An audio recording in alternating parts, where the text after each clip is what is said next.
Lecture number 14, unit number 3, dynamics. First of all हम discuss करेंगे dynamics के हवाले से। डायनामिक्स जो है आपके पास ब्रांच है मैकेनिक्स की, जिसमें हम डील करते हैं motion of an object, object की हरकत एंड नोइंग, जानकर कॉजेज ऑफ मोशन, किस वजह से वो मूव कर रही है, इस काल हमारे पास कहलाता है डायनामिक्स। देखिए बेटा, हमने इस डायनामिक्स के अंदर मोशन की वजूहात भी मालूम करनी है और मोशन किस वजह से कर रही है उसके बारे में हमें डिस्कस करना है। फर्स्ट ऑफ ऑल मैं बात करूंगा डिफाइन फोर्स। फोर्स क्या होती है? एक जिस्म जो कि जिसके ऊपर ताकत लगाई जाए, तब वो हरकत करे या ताकत लगाई जाए वो रुके। अब बॉडी मूव, हरकत करे, टेंड टू मूव, हरकत करने पर मजबूर हो जाए, स्टॉप, रुके या रुकने पर मजबूर हो जाए, जब उसके ऊपर कोई ताकत लगे, इसका क्या कहलाता है? फोर्स कहलाता है। मैं इसकी डिफाइन आपको बताता हूँ। जैसा कि फॉर एग्जांपल, पहले एग्जांपल देखते हैं। एक शख्स क्रिकेट खेल रहा है, वो बैट की मदद से बॉल को हिट करता है। जब वो हिट करता है उसने फोर्स लगाई। एक पर्सन दीवार को धिक्का लगा रहा है, बेशक दीवार मूव नहीं कर रही, लेकिन वो ताकत लगा रहा है। वो जो ताकत लग रही है उसका नाम क्या है? फोर्स। मेरे हाथ में चौक है, मैंने चौक को फेंका या ऊपर की तरफ फेंका, ये जो मैंने चीज लगाई है इसका नाम है फोर्स। अब इसकी प्रॉपर डिफाइन देखते हैं। अब force move, tend to move, stop और tend to stop motion of a body. It can also be used to change the direction of motion of the body. हम इसे इस्तेमाल करते हैं ताकि डायरेक्शन को भी चेंज करें। कैसे? अभी मैंने आपको एग्जांपल दी। एक पर्सन बैट बॉल की मदद से, बॉल आ रही है, उसकी डायरेक्शन को चेंज करता है, जब हिट करता है, इस बार आपके पास क्या कहलाती है? फोर्स कहलाती है।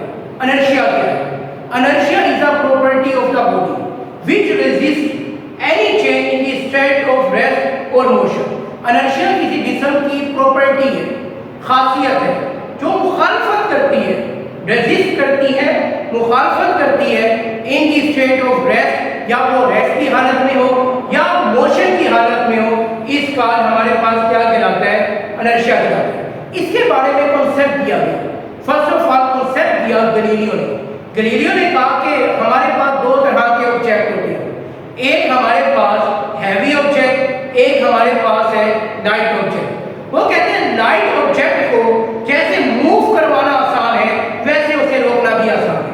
क्या मतलब? एक बॉल थी, मैंने आसानी से उसे मूव करवाया और आसानी से अगले ने इसे पकड़ लिया, रोक लिया। एज कंपेयर टू अगर मैं बात करूं किसकी? एक लार्ज स्टोन की, बड़े पत्थर की, जितनी ताकत लगाकर उसे मूव करवाया उतनी ही ताकत चाहिए उसे स्टॉप करने के लिए। ये कॉन्सेप्ट हमें दिया था गैलीलियो ने। न्यूटन ने हमें कॉन्सेप्ट क्या दिया? न्यूटन ने हमें कहा जब एक ऑब्जेक्ट मूव करता है, हरकत करता है, जितनी ताकत हम लगाते हैं, मतलब मुखालफत की फोर्स भी मौजूद होती है। जब एक ऑब्जेक्ट मूव कर रहा है, आखिर वो कहीं ना कहीं रुकेगा। क्यों रुकेगा? क्योंकि उसके पास एक मुखालफत की फोर्स, रिटार्डिंग फोर्स भी मौजूद है। नेक्स्ट है बेटा आपके पास डिफाइन मोमेंटम। मोमेंटम क्या होता है? मोमेंटम आपके पास दो डेफिनेशन बन सकती हैं। एक अगर मैं फार्मूले को देखूं, product of mass and velocity, mass और वेलोसिटी दोनों आपस में मल्टीप्लाई हो गए, इस काल क्या कहलाता है? मोमेंटम। बुक में जो डिफाइन लिखी हुई है, momentum of a body it process, किस वजह से? Due to its mass and velocity. फार्मूले की बात करें, आपके पास मोमेंटम का फार्मूला इक्वल होता है P is equal to m और v। P for momentum, m for mass, v for velocity। अब एक सवाल आता है, मोमेंटम आपके पास वेक्टर क्वांटिटी है या स्केलर क्वांटिटी है? मोमेंटम हमारे पास एक वेक्टर क्वांटिटी है। अब वेक्टर क्वांटिटी क्यों है? जब एक वेक्टर क्वांटिटी मल्टीप्लाई होती है स्केलर क्वांटिटी के साथ, उसके नतीजे में हमें वेक्टर क्वांटिटी मिलती है। क्या मतलब? मास स्केलर है, वेलोसिटी आपके पास वेक्टर है, जब दोनों मल्टीप्लाई होंगे तब हमें जो मिलेगा वो क्या होगा? Vector quantity. इसके यूनिट की अगर मैं बात करूं, आप जानते हैं मास का जो यूनिट होता है वो क्या होता है? आपके पास किलोग्राम। वेलोसिटी का आपके पास जो यूनिट होता है वो होता है metre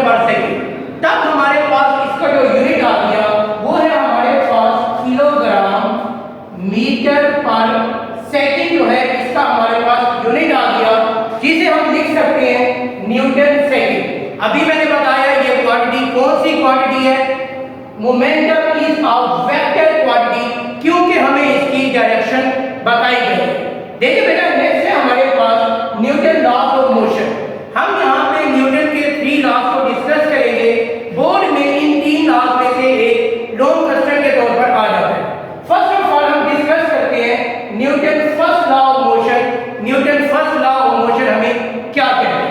first of all Newton first law of motion में पहले मैं आपसे बात करूंगा, मैंने इनर्शिया को डिस्कस किया, उसी का ही यहाँ जिक्र करूंगा।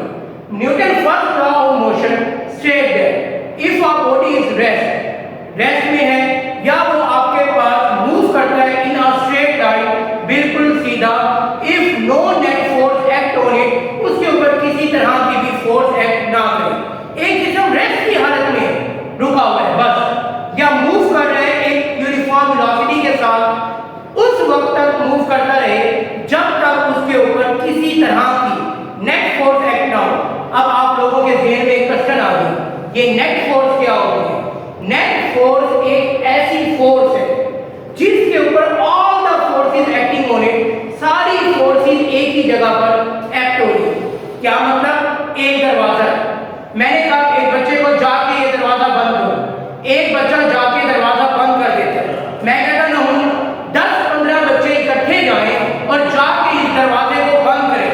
अब 10 या 15 बच्चों ने जाकर एट ए टाइम दरवाजे को फोर्स लगाई, धिक्का दिया और उस दरवाजे को क्या किया? बंद किया।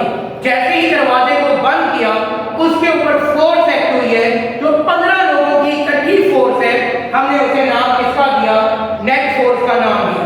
बात कर रहे थे न्यूटन फर्स्ट लॉ की, इसकी एग्जांपल किया।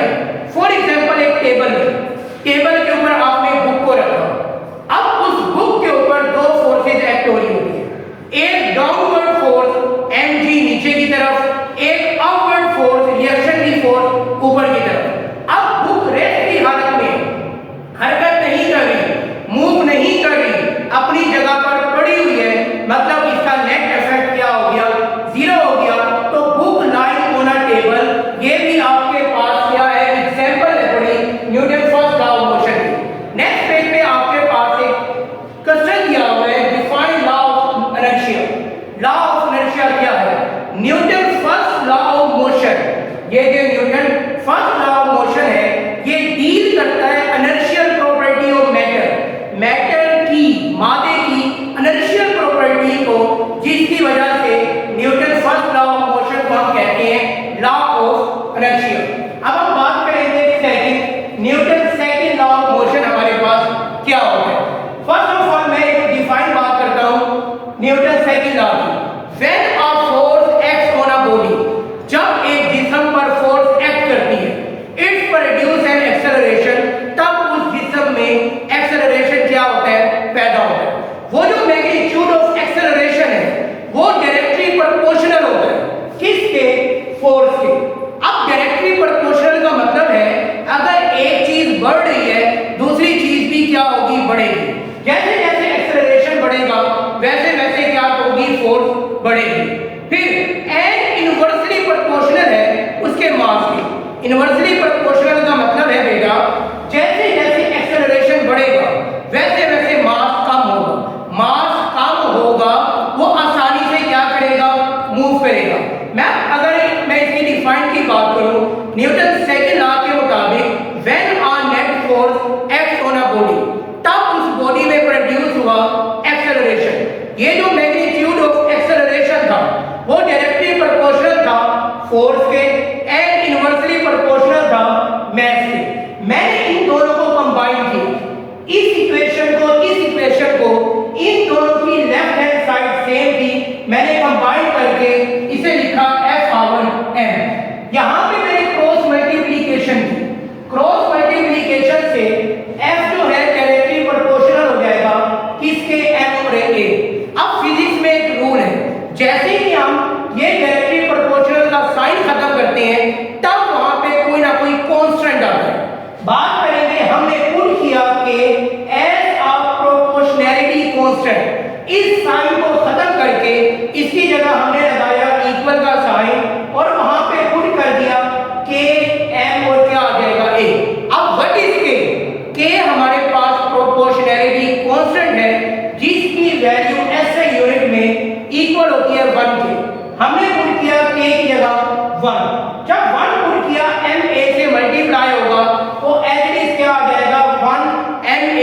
इक्वल हो जाएगा। जो हमारे पास फार्मूला आ गया F is equal to ma।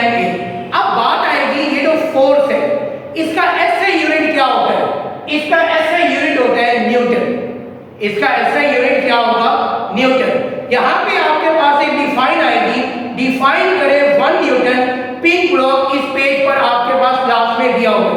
उसमें क्या है? When a force is applied, force लगती है 1 न्यूटन, तब उस बॉडी में प्रोड्यूस होता है एक्सेलरेशन जो कि 1 मीटर पर सेकंड स्क्वायर है और उस जिस्म का मास क्या होता है? 1 किलोग्राम।